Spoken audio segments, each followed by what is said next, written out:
sorry，點解你嚟玩貓啊咁好啊？唔使翻學啊，妹？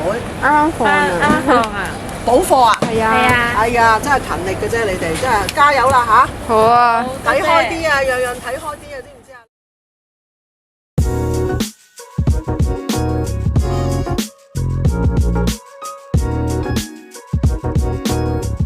有啊，這是咩啊？我未用，多謝，一定真係影得超靚。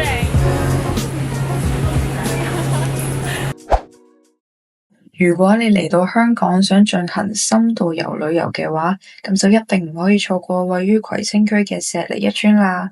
今日我將會同大家介紹遊客嚟到石籬一村，可以喺邊啲地方影到靚相，同埋食到最當地嘅美食。去石籬呢係有好多種交通工具選擇㗎，不過對於遊客嚟講，如果搭地鐵係最熟悉嘅選擇嘅話，我會建議你哋可以先搭地鐵去葵芳站，然後搭31M 喺石籬大龍街落車。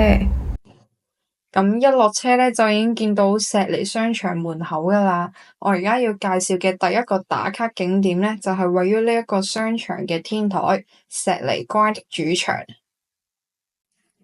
入到去呢，搭電梯上2層，跟住呢就會見到石籬一期，之後就會見到有好多點樣去嗰個籃球場嘅指示牌㗎啦。直行去到最近就會見到有架 lift，呢架 lift 就可以上去嗰個籃球場嘅。呢個籃球場唔單止設計好趣味，仲好環保添㗎，因為呢個籃球場係 Nike 用2萬對回收波鞋製成嘅。除咗有一個標準成人籃球場之外，亦都特別打造香港第一個兒童街頭籃球場，為當地嘅小朋友帶來更多嘅運動空間。而兒童籃球場比一般標準成人籃球場為細，籃筐亦都較矮。雖然係一個籃球場，但係都可以影到好多靚相㗎。例如我哋可以好似曉文咁樣盤腳坐喺籃球場上，人物嘅位置可以置中喺相框嘅大概1/3。構圖方面最好就喺張相入面可以影到太陽同埋地下，所以最好就喺日頭影啦，因為充足嘅光線先至可以更加完整咁反映到籃球場上趣味嘅卡通圖案，而且都可以帶俾人一種好青春活力嘅感覺。或者可以用籃球場做背景，對住鏡頭畀手勢，亦都係一種唔錯嘅打卡 idea 嚟㗎。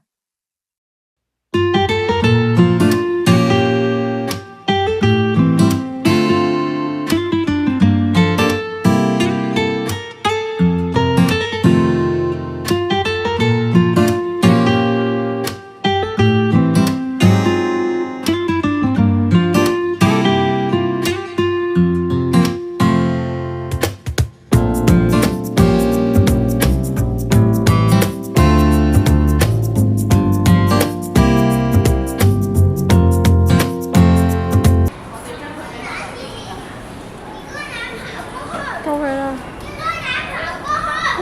好，呢個唔文青，同你換。平靜嘅社區中，佢有一條搶眼嘅粉紅天橋。呢一條天橋就係我今日要介紹嘅第2個石籬打卡位啦。咁呢條粉紅橋呢，就係位於石籬商場嘅地下啦，所以搭 lift 去到地下，一出去就見到㗎啦。呢條天橋近年成為打卡熱點。呢條天橋位於石籬村石泰樓隔離，用嚟協助行動不便嘅居民出入社區。由於油上咗青春可人嘅粉紅色，因此比其他平平無奇嘅屋邨天橋顯得格外搶眼。不過如果唔知道點樣喺條天橋度可以影到靚相嘅話，可以參考下我哋嘅 model 曉文。背靠住天橋，用粉紅色嘅圍欄同埋建築物做背景，再搭配一啲不經意嘅小動作，可以俾人一種好有少女嘅感覺。又或者可以企喺天橋嘅中間，俾人一種延伸積木嘅感覺。不過大家要注意，天橋係為咗方便行動不便嘅人士而起嘅，所以喺打卡嗰陣必須要先讓俾有需要嘅人使用，亦都唔好過分喧嘩，避免騷擾附近嘅居民。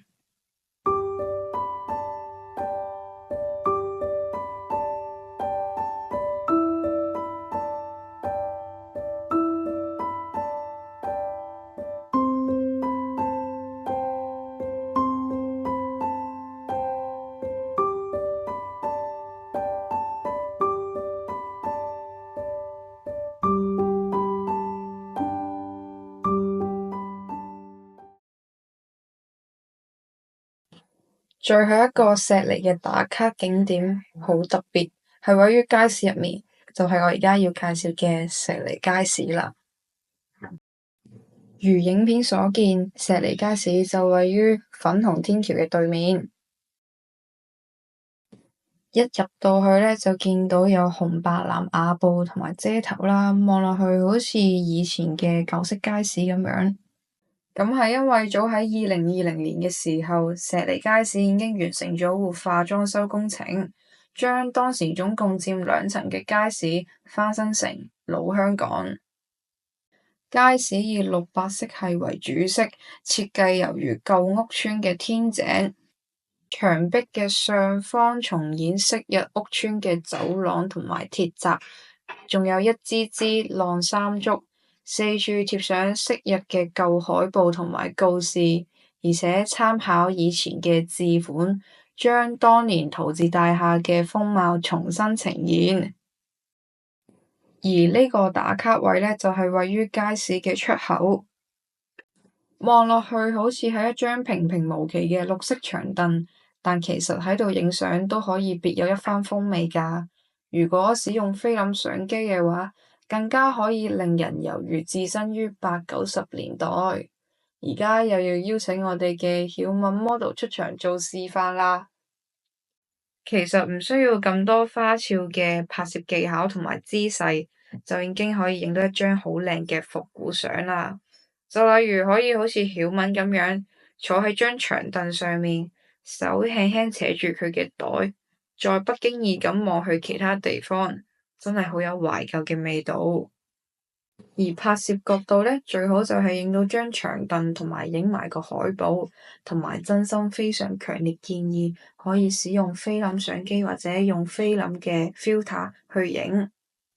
關於打卡位嘅介紹就嚟到呢度啦，但係如果你影完相咁啱又有啲肚餓，咁你就有着數啦，因為我啱先介紹嘅3個打卡位附近都有好多食肆，而且選擇非常之多㗎。例如由西式餐廳去到日式料理爭鮮，同埋去到傳統嘅港式冰室都有㗎。如果成個商場都冇啱你心水嘅嘢食嘅話，唔緊要，下面仲有個石籬街市，入面有好多生果啦、菜啦、魚啦、肉啦，任君選擇。仲有2餸飯、泰國菜同埋經典嘅香港小食。不過由於喺屋村入面，所以附近嘅購物場所同埋娛樂設施都比較少。但正正就係因為石籬唔係觀光嘅地區，所以先至可以吸引到想深度遊嘅旅客。食完嘢不妨可以去附近嘅石牌街籃球場打下波，做下運動啦。